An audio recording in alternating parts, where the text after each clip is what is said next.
গেছালাম ঢাকার শহর, হ্যাও গেলাম 8বার দিন। ও বাপু, যাইয়ে দেই একসের মানু আর মানু। এত মানু কমে থায়, এরা রাইতে ঘুমাইনে জাগা কমে পায়। যেমন মানুষজন হেমন একসের গাড়ি ঘোড়া। এই গাড়ি ঘোড়ার লইগে ঘন্টার পর ঘন্টা কাটাই দেওয়া লাগে রাস্তায়।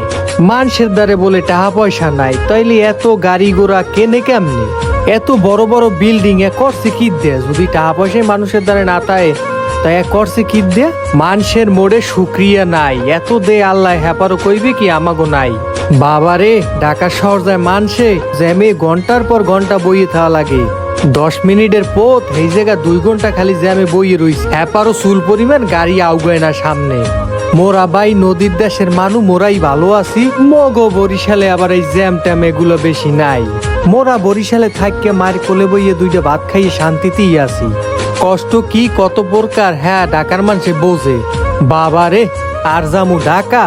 আমি চিন্তরি কোনো রুগী যদি অসুস্থ হয়, এরপর যদি হেই হসপিটালে নেওয়া লাগে, হেইয়ের মধ্যে যদি এই রেমের জ্যাম বাজে, হেলে তো বোঝো রুগীর তো অবস্থা টাইট।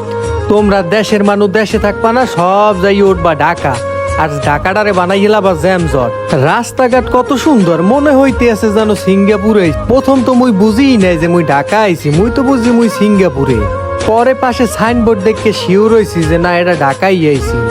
দেখছো আল্লাহ, কত বড় একটা গড়ি, বিল্ডিং এর উপরে একটা গড়ি বানাইয়ে থইছে। রাস্তার উপরে আবার রাস্তা। আডের দিন ঢাকা যাওয়াটাই ভুল হইছে, আডের পর যাইতাম।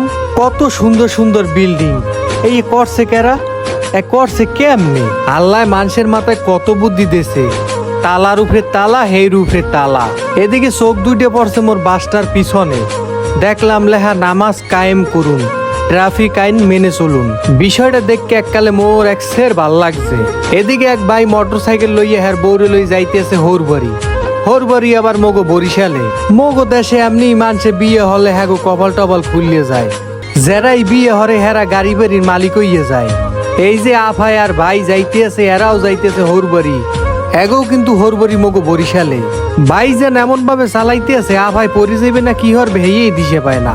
ভাইজান একটু আস্তে চালান। একটি দুর্ঘটনা সারা জীবনের কান্না।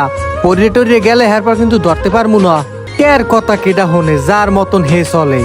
আওয়ার পথে শুরু হয়ে গেলে একসের বৃষ্টি আর বৃষ্টি। উপভোগ করলাম হেই বৃষ্টি।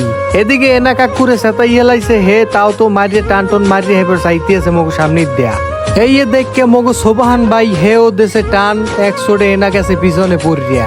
রাস্তা দেখছেন এককালে একের রাস্তা, এতে মনে করেন 3 বেলা না খাইয়ে হুইয়ে বইয়ে থাকতেও ভাল লাগে। মোরা বরিশালের মানুষ বললে কথা, মোরা আবার একটু শৌখিন বেশি, তো এর লেগে মোগলকে রাস্তাঘাট একটু সুন্দর করেই করছে।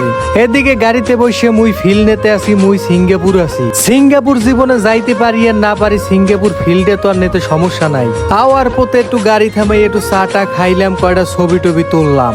আমি দিয়ে এক প্রকারে বইয়েই বসলাম যে জামুনা মুই বাড়ি। আর করার তো আর কিছু নাই, পরিস্থিতির শিকার, বাড়ি তো যাইতেই হইবে। সময়ের সাথে তাল মিলিয়ে চলতেই হইবে। এই ধামের রাস্তাঘাট দেখলে কেন না পরাণ জুড়াইবে।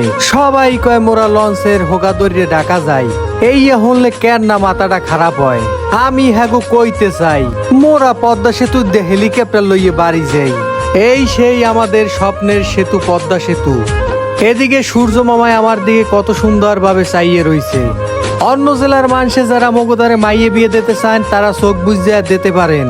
কারণ মোরা এখন লঞ্চের হোকা ধরে ঢাকা যাই না, মোরা এখন বিমানে হরে ঢাকা আওয়া যাওয়া করি। সময় সীমিত, বিয়ে দিলে মাইয়ে মগদারে দিতে পারেন। ধন্যবাদ, ভালো থাকবেন।